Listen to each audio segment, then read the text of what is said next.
adaptational friends, and welcome to another episode of Fully Booked. I'm Megan. And I'm Shireen. And it's officially April, Woo! And we decided what better way to start this, not quite spring here yet, but it's basically spring at this point. It's kind of, this gross, wet time of the year, than to talk about, because since we complain about the weather anyway in Canada, than to talk about Canadian literature. So that's what we're doing. For the whole month of April. We're going to be talking about everything to do with Canadian lit. We're going to talk about some themes. We're going to talk about some movies that you might not know are Canadian, but you're about to. I'm pretty sure they're going to know this one. Yeah, but they don't necessarily know it's Canadian or that the author is either. So, even the actors are Canadian in this one. Some of them are, yeah. Oh, that's right. Yeah, it's true. Yeah, not everybody had this is. Discussion the other day. Yeah, no, not everybody is. I checked because I was like, how many Canadians are there in this movie? A good few, but not all of them. I think it was filmed in Canada, too. It was around Toronto. Yeah. So if you haven't already guessed from, I don't know, like reading the title of the episode, today we're going to be talking about Room from 2015. And not The Room. No. Some people are going to be so disappointed when they start this Maybe episode. we should do an episode on The Room. Not based on a book, but we could just do a commentary. Yeah. Oh, hi, Mark. Yeah, sorry. I'm so sorry for anybody who came here looking for a good time. You're not about to have one. No, this is a sad movie. It's brilliant. Wonderful. Sad. So good and so sad. And now I've watched it twice, and I would like to not watch it again. So, we're gonna get into this film, which was incredibly critically lauded, nominated for several awards, won a good number of them as well. And I don't even know how to start off this episode properly, other than to give a blanket trigger warning: kidnapping, assault, captivity, rape. Mental health, suicide, all kinds of things. So just keep that in mind. If this really, really does bother you, if you've seen the movie and this really bothers you, if you want to skip it, I get it. That's fair. We'll see you next time. It's fine. Fair. But I'm just letting everyone know ahead of time, if you're not incredibly familiar with it, there are very many different things that happen throughout the course of this story. So we will touch on a good number of them. So just keep that in mind going into it. But other than that, I think we can get started. So let's get into it. Let's talk about Room. Did you ever think you would be free? I hoped. Hello, Jack. Thanks for saving our little girl. Are we in another planet? Same one, just a different spot. No matter how sweet the I've been in the world 37 hours. That's us. we push. I've seen windows and hundreds of cars and birds and Grandma and Grandpa. Jack, someone here would like to meet you. Yeah, and can I just say, the first time I watched this, I had no idea what this movie was about. None. Me neither. Zero. I just heard that it was really good. I just heard it was really good So too. we were like, we should watch it. And I had seen, like, at Indigo, how they put, like, Heather's pics on the book. Yes. So I had seen the book Sure. numerous times, never read it, and then the movie came out, and it was up for all these Oscars, and so I was like, cool, like, I'll just watch this. Yep. No idea what this thing was about. I thought it was some sort of, like feel good, like cutesy, Like mother-son story kind of thing? That Yeah. is not what this is. I mean, it is, but it's also not. It is, but it's very much not. All It at takes the a same while time. to get there. It's true, yeah. So, Room is based on a novel, a 2010 novel of the same name, by an author named Emma Donoghue. She's actually Irish-Canadian. And it currently has, unsurprisingly to everybody who knows what this film is like, an 8.1 out of 10 on IMDb and 93% on Rotten Tomatoes. Brilliant. Yeah, well, okay. So this is like probably one of the best movies I've seen in like the last like 10 years as far as like a really well-made film. Yeah. But it is definitely one of those movies that you said, exactly what you said is correct. I went into this movie basically blind. I hadn't read a synopsis. I hadn't read anything about it. I don't even think I'd seen a trailer for it. No, me neither. I had no idea. There you go. Went into it totally blind, got to the end of it and was like, that was fucking brilliant. I don't want to watch it ever again. I think the entire time, like, when you're like watching a movie and then you like pick up your phone sometimes and you're like kind of not really paying attention. That's you in every movie that you watch. Yes, but this one, every time I've seen it, my face is just glued to the screen with my mouth open. Like, how is this happening? So basically, Room is the story of Joy Newton, I think is her name. I believe you're right. It is Newton, I think, yeah. So what's so brilliant about the book and the movie is that it's narrated from the perspective of her son, so the little boy Jack, who's turning 5. And he, you know, if you go into this movie blind, you have no idea what's happening. You're just listening to what Jack is saying. And it's his perception of the world based on what his mother has told him to protect him. Yes, and let him kind of, I think, go on believing. So Jack is 5, right, at the start of the story, and he was born in a place that he calls Room, which is basically what we find out anyways. It's a shed, like a backyard shed, basically. It's like, I don't even know how big it is, but it's really not big. It's very tiny. Yeah. In a small shed. He has never walked outside of that shed before. He's never been outside in the world. And so to him, no notion not really, the world. other than what he sees on TV. And so for him, Room is the only thing that's real and that exists. And he thinks everything else, like he explains everything that it's magic that comes from outer space. That comes from the TV and that comes from outer space, which is what he sees through the one skylight that exists, which is like the source of natural light that exists in the shed. And everything that he knows in the world is Room and his mom, Ma, who is the only other person that he really knows. So basically the character is... You kind of don't know exactly what's going on for the first, like, maybe 10, 15 minutes of the movie, I would say, because it's just Ma and Jack in their room. With their routine, like, you know, they're doing their little exercises. Breakfast, exercises, all that sort of. They're doing their little crafts. They're watching TV. Yeah. And like, Jack is explaining things, and you're kind of listening to him, and you're like, that's weird. Like, so the beginning of this film, I think, could have just as easily of the story in general, because basically the film and the book are exactly the same thing. The beginning of this story, to me, could have been... a post-apocalyptic story also. Like, I thought that's what it was. Like, I was like, post-alien invasion. Or like post-apocalyptic world. Like, I knew that she was keeping something from him. For sure. I just couldn't figure out what it was. No. And I was like, why are they locked in this place? And I thought it could be a cult. It could be post-apocalyptic. It didn't even occur to me that she had been kidnapped by somebody. Yeah, so basically... You know?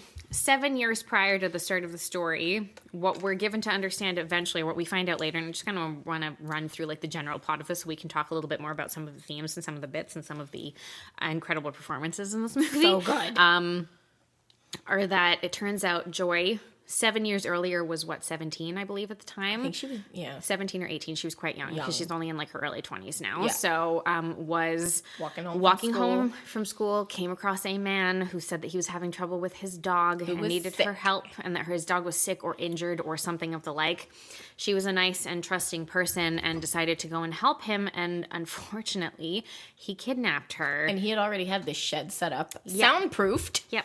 And with a lock on the door that only he could open with a code. Yep. So he kidnapped her, stuck her in there, and she has been there ever since. She has been there for 7 years. He obviously was regularly coming in and sexually assaulting her, and that resulted in her getting pregnant with Jack. Yep. She never allowed this man to see Jack. No. To talk to him. Nope. So Jack has only ever spoken to his ma. Yes. He thinks that he and Ma and who they call Old Nick, and we find out she doesn't even know this man's name. Because why would she really, Why would she?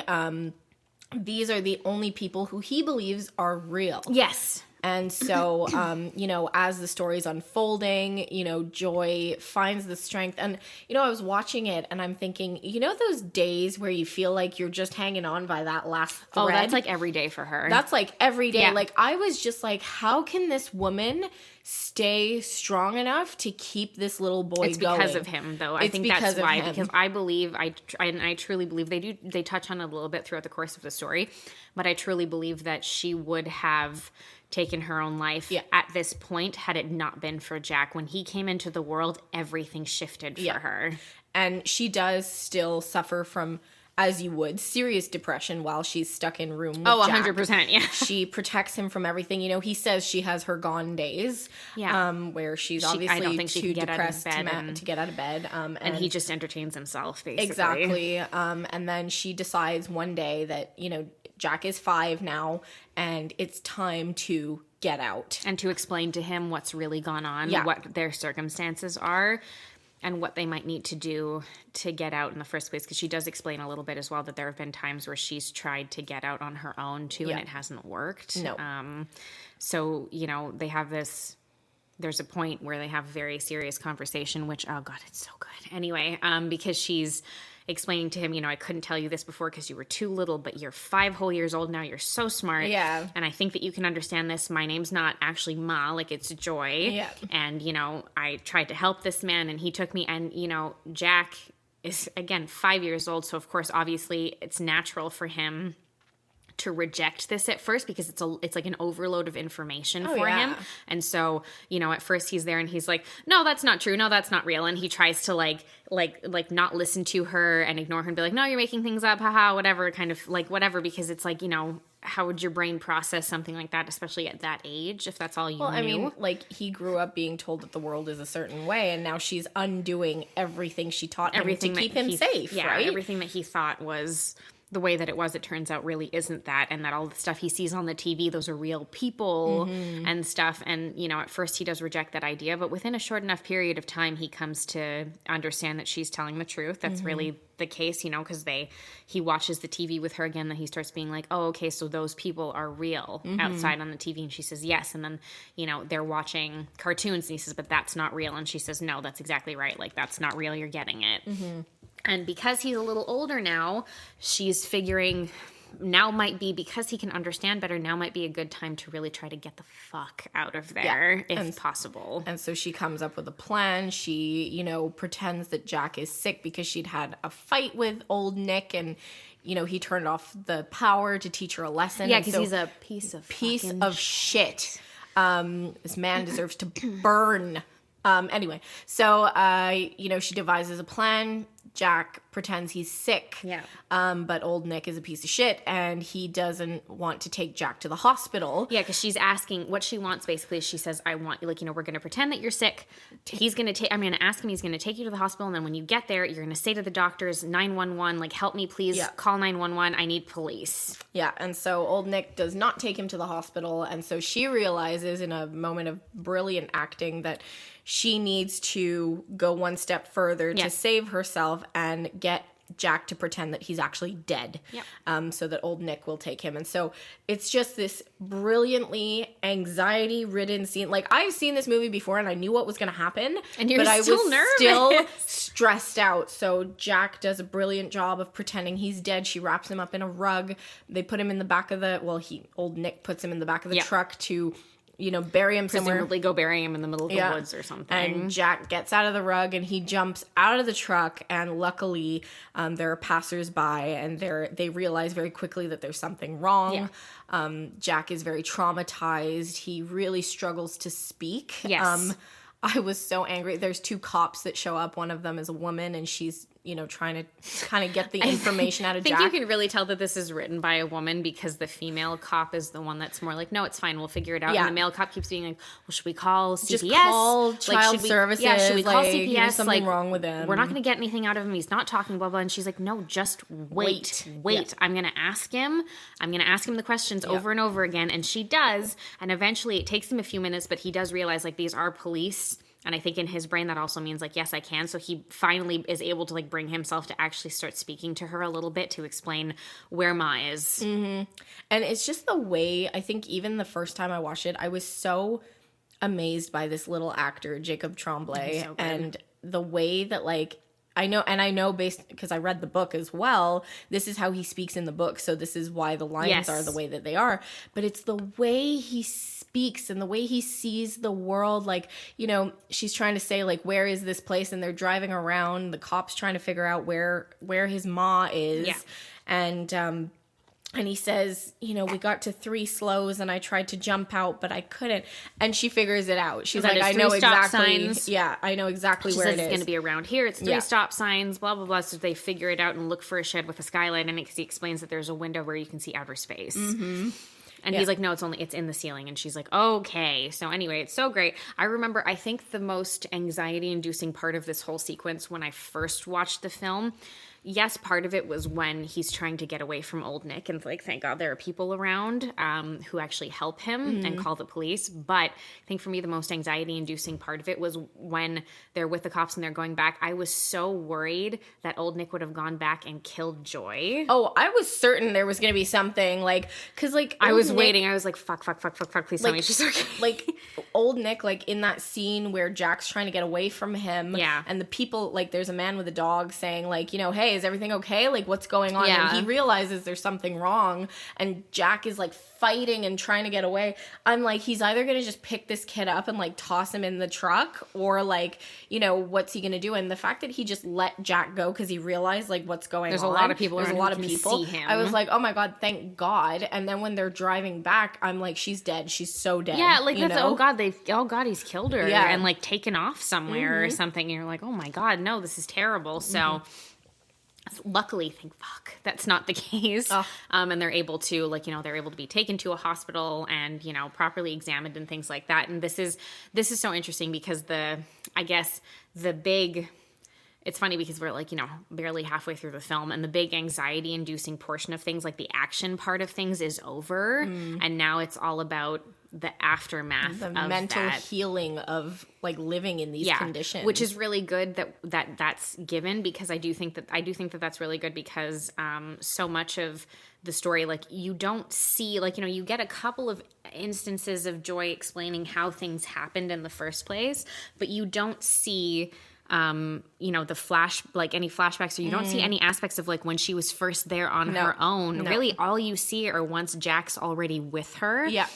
So I think it's interesting to be able, from a different perspective, to kind of, for her to be able to go back and examine, like, and have, like, her trauma and all that stuff, but really from the perspective of someone who's already been through all of it, not someone who's still currently experiencing it. Yeah, exactly. And, you know, they get checked out, they're fine, but they're physically fine.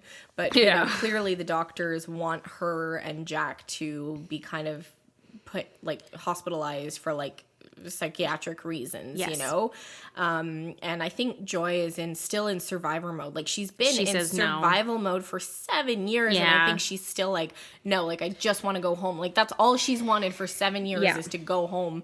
And she goes, and nothing is the same. And yet, like, when she goes back to her room, her childhood room, nothing's I'm changed. so heartbroken for her, because I'm like, that is so cruel to leave that like that. Like, take some of those posters off the walls. Like, just make it like someone else's room. You know what I mean? Like, yeah, it's sort of a double-edged kind of thing, because for her parents and stuff, I can understand. So I do appreciate also that, you know, you get to see really different aspects of how all of this has affected so many different people. Yeah. So, so since this has all occurred, and unfortunately this is something that happens, obviously, you know, she finds out her parents have divorced within that 7-year period. Her mom is, I think, remarried, or she's with another partner now, who's really nice. Oh my God, he's that lovely. character's so sweet. I love him. I love that actor. I always forget his name. I've seen him perform on stage too, because he's done stuff at Stratford at the theater festival. He's really good. He's really good. I really like him. You know, so she's gone back to the house, and like you said, she's had to experience that's it, coming back into a moment frozen in time that she's so disconnected from now that I don't think she knows how to react to it. Yeah. And she also, at the same time, has to be helping Jack adjust to the outside world, which is, I can't even imagine how overwhelming that must be. But he does such a good job at just accepting it, you know? I do think something about kids that's good too is that they're kind of able to compartmentalize a lot of stuff and just enjoy the good parts of life. And I think, you know, Joy seeing how Jack is able to kind of accept that, you know, this is the new reality, and like, yeah, it's a lot to take in, but you know what, like, cool, let's just go with it. I think she then starts to struggle to be like, she does. Why is he not finding it difficult? Like, why doesn't he find it worse? You know, why isn't he, because it gives her less to do, which I think she's having a hard time with. She doesn't have that purpose anymore. He's been her whole world for 5 years, and I think she doesn't know what to do other than to just help Jack manage things. Yeah. So then she has to start managing her own emotional baggage. And then she has to start, like, listening to those thoughts in her head. Well, she has this really good moment also where I'm like, yeah, okay, that's it. Where, like, you know, like, yes, unhappiness is there and her depression is there, and that also builds anger and tension and resentment in her. You know, part of the thing, like in her old room, she's looking through photo albums and she's showing Jack photos of her and these 3 girls who were on like a relay team, like a track and field team together, who she was obviously friends with when she was in school, you know, and she says to him, and it's really well written, because she says, she was like, you know, do you know what happened to them? And he's like, no. And he's just like playing with his toys, like he's not paying attention. And she's like, nothing happened to them. They just lived their lives and they went on being normal, and they never had to deal with anything. And she's pissed. Like, she's just pissed that this happened to her, because, you know, you can't help but be like, why? Like, why did I get chosen for this? Yeah. And like, you can understand the anger that she feels because she's been trying to survive for so long and keep herself sane that now it's like, okay, so I got out. Now what? You know? I think also I would like to point out too that, like, you know, I know it's not an incredibly regular thing, but things like this do happen. People are found after having been in captivity for like a decade or more. Sometimes it does happen. There are times where like cases like this have occurred. I guess if I could think of something that like sort of like this story in general sort of reminded me of, there was a man in, oh my God, I'm going to check because it's going to bother me. The only one that's coming to mind to me is the unbreakable Kimmy Schmidt. No, that's very different. That's a cult. That's like a bomb shelter cult thing. Yeah, but she was also kidnapped. Yes, that's true. Oh yeah. No, okay, sorry. It was in Cleveland, in Ohio. Between was it 2002 and 2004, I'm not going to call him a man because he was like a fucking monster, named Ariel Castro, kidnapped I remember this. 3 girls and held them in his house in Cleveland for about 10 years until 2013. One of the girls, her name was Amanda, she managed to escape with her 6-year-old child who she'd given birth to while she had been with him. She managed to get to the door and get neighbors, and then managed to get them out. So that actually, I find this story has shades of that to me. I was watching this with my husband, and I said to him, like, you know, I understand that like murder gets the longest sentence in prison, but to me, this also deserves an equally long sentence. To imprison someone regularly, rape and assault them, force them to have a child, like whether they want it or not, like I don't know, I can't speak to that, and then keep them in captivity with that child, like you really need like some serious punishment. Oh, 100%. All of those people, like chemical castration should just be like a thing 100%. for all of these people who do things like this. I think it should be an automatic. Even if you're not going to extend the prison sentence, the least you could fucking do is that. Anyway. So I mean, like, there's part of you that thinks, like, when you're watching or reading the story, there's part of you that's like, how is this fucking even possible? Like, this is insane. It has happened a couple of times. It does happen on occasion. It's insane, but it does happen, and people are actually able to escape this, which is wild and incredibly brave. So, which also, that's something that people bring up too that's really good. Is Jack is very brave to have agreed to do what he did, and I know it's because he's very young and doesn't quite understand the full extent of it. He's so brave. Yeah, he saved his mom. Like, you know, when she does, there's a scene, or they go through this part where she's refused basically like therapy, like psychiatric help. She thinks she can do it on her own, which you can understand. And then she goes through this media interview where the journalist or the reporter or whoever it is asking her, like, you know, did you ever think that maybe you should have given up Jack, like, when he was a baby? And you can see her face. She's like, what do you mean? What do you mean? Like, why would I do that? And it's like, well, you could have given him the chance at a better life, like a normal childhood. Basically, the interviewer is asking her, like, no, I don't mean, like, get rid of him, obviously, but I mean, like, did you ever think of asking old Nick, whatever his name fucking was, doesn't matter, to have maybe taken him to a hospital or somewhere where he could have maybe been, like, adopted and been outside of captivity, and been able to, like, live a normal life and stuff. And first of all, you can tell that it floors her because it never even occurred to her to do that. And I think that's because Jack was her lifeline and her only real reason for continuing to live, because I guarantee that if he had not been there, she would have found a way to kill herself at some point. Well, I mean, there's only so much you can take. Yeah. Like, the fact that she lasted 2 years, I don't know. I think, again, that survival instinct kicks 100%. 100%. So, but yeah, and I think, like, her face is just so shocked. And then they show her mom who's, like, wiping away tears. And when I was watching it, I'm like, oh, shit, her mom thought that herself. Like, she probably had that thought and then felt guilty for having that thought in the first place. Yeah. And I really like the dynamic in the story of the parents and how each of her parents handle this. So we haven't talked about this, but her mother overall adjusts quite well to this and to the idea of Jack being with them now. Like, look, first of all, your daughter was found after 7 years. You might have thought that she was gone at this point. And second of all, she comes out and she has a child. Like, you have a grandchild that you didn't know existed. That was born from, unfortunately, assault.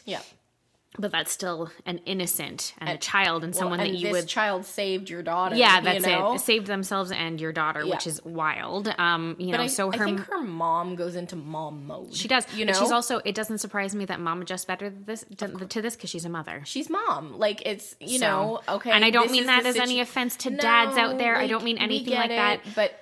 Yeah, in my personal experience, myself and what I've observed, and people who I know who have children, there's something about being a mother. There's something about giving birth to a baby or being the motherly figure to a child that means that you have a really deep connection with that kid and with the decisions that they make, whether or not you agree with them. And so I think that there's a level of understanding from mother to another mother that will be had. And I think that's why her mom adjusts well to it. Her dad does not, unfortunately. And again, okay, so it's easy to be mad at him. No, but you get it as well. But it's also, but I like that there are so many realistic shades to this. So the father... I guess he lives somewhere else now, whatever, but he comes back to the house with him for a period of time, but he can't even acknowledge that Jack exists. He can't look at him. No, he can't look at him because to him, I think all he sees is a product of assault against his child. Yeah. And he can't, maybe down the line, we never see him again, but throughout the course of the story, but maybe down the line things could get better. But there is like a good scene where that's it. Like he can't bring himself to do it. And Joy gets very angry. Yeah. Understandably. And again, it's one of those where like, I feel like the first time I watched it, I was like, geez, I was like, really, like, it's not his fault. He's just a kid. And all of that is still the case. But I think that like the older I get, the more I also kind of see different shades of things. And the more likely I am to be like, I disagree with the way that he reacts to things. I don't think that that's right. But at the same time, I can see how someone would have trouble for sure accepting something like this. So I like that there are really realistic reactions to this and that you get both sides of the spectrum and neither of them feel forced. Yeah, I completely agree with that sentiment. And I think, there's enough people in Joy and Jack's lives who are there to support them, without question, that it gets them through this whole situation. Yeah, so like Jack really bonds with his grandma. Yeah, which is really nice. And he has a chance to do that, unfortunately. So unfortunately, because of Joy's choices earlier on not to really seek treatment for her mental health or to really, work on to really try and like speak to anyone and to open up to anyone, which again, given her trauma is probably very understandable. She unfortunately does attempt suicide at one point. And it's Jack again who saves her. Who saves her because he finds her. Which is terrible. Yeah. And so anyway, luckily she's like physically she's okay and they're able to, get her to the hospital and everything, make sure that physically she's fine.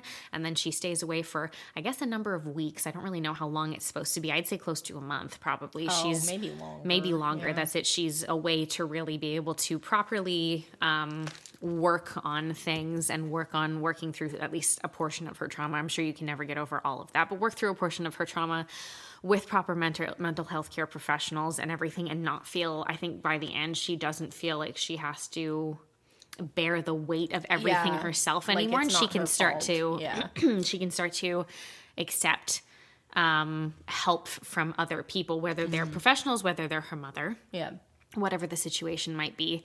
So we're able to, they're able to really she's able to find, I think, a little bit more peace in that and a little bit more peace in her own relationship with herself as a person and as a mother as well. So then by the end of the film, they do decide, because Jack says he wants to go back to room because I guess because he spent so long in the outside world now, he wants to see it again and maybe get like a closure. It was his home. It was his right? home Like, for 5 years. For him, room wasn't the same thing that it was for her. It wasn't right? confinement And, like, for him. It was just life. But oh my god, like before that, like that exchange, you know, when she comes out of the hospital and she's talking to him and she says sorry for what she did. Oh my god, and she says, I'm not a good ma, and he says, but your ma. But your ma. And I'm just, oh my god, I was sobbing because it's like, how many women out there feel like they're not doing a good enough job as mothers? And their like, kids, even if they are doing a fantastic job, but and don't realize that their children never think that about them, because for their kids, like, but you're my mom, so I'm like, not expecting you to be any other way than the way that you are. Like, you just are who you are. Yeah. And, like, that's you. And oh god, that killed me, you know, but I think it's such a good message. Yes. And I think it's one that's gonna stick with me. Like, I don't have children, but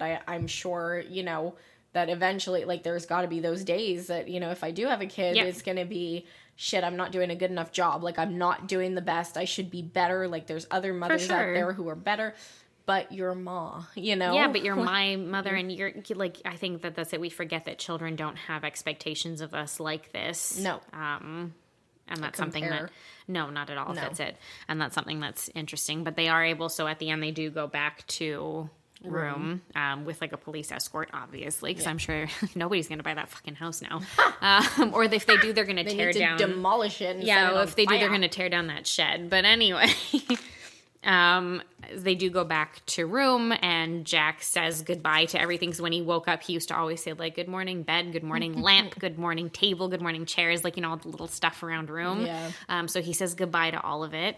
And then, you know, he says, okay, say bye to room, Ma. And he, like, wanders out at the end, and she doesn't actually say it out loud, but she kind of just mouths, like, bye room. And then they're able to, that's, like, I think their little moment of closure, and they're able to kind of leave. I know. And then you think that you're, like, done crying at this movie, and then Jack starts narrating again, and he's like, you know, Ma and I decided, because we don't know what we like, we're going to try everything. We're going to try some of and I'm everything. Just like, ah! Yeah. So they're, you know, so they're able to experience, they go out to eat, and they spend time with, obviously, her mom and Leo, her partner, her husband or whatever now. Yeah. And are able to, you know, slowly but surely. And again, it's good that the movie doesn't end with, like, suddenly, you know, we're living in our own place and everything's all perfect and stuff. No, that's not going to happen anytime soon. It would take years for you to be able to do that. Yeah. So, you know, they're able to work through a lot of things, and she's able to work through a lot of what she needs to work through, and it's good because then it kind of puts them in, like, a much better place by the end of the film, and they're able to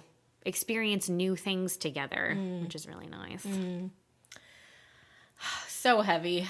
Yeah, it's a very heavy subject matter. Obviously, it's not something that you're going to be like, woohoo, this was such a good time when you watch it. It's not like a feel-good thing. And it's actually very true to the book. So we both read the book. It's very true to the book, but the difference is, I think the book... so I watched the movie first. I think you did too. I did, yeah. And I felt that the book was even more jarring because, like, even though Jack is narrating... there has to be more details in the book because you can't see things, right? No. So it's always going to be like that. And I do think, I guess, the film gives you certain slightly different perspectives because you do have certain scenes that are from Ma's perspective, which you don't get in the book, right? Which makes sense, again, because all of it is told through Jack's perspective. And it's all narrated that way. I believe that Emma Donoghue co-wrote the script for the film, and I think executive produced it. So that none of this surprises me because that's why, like, that you usually get a much more faithful adaptation when that happens a lot of the time.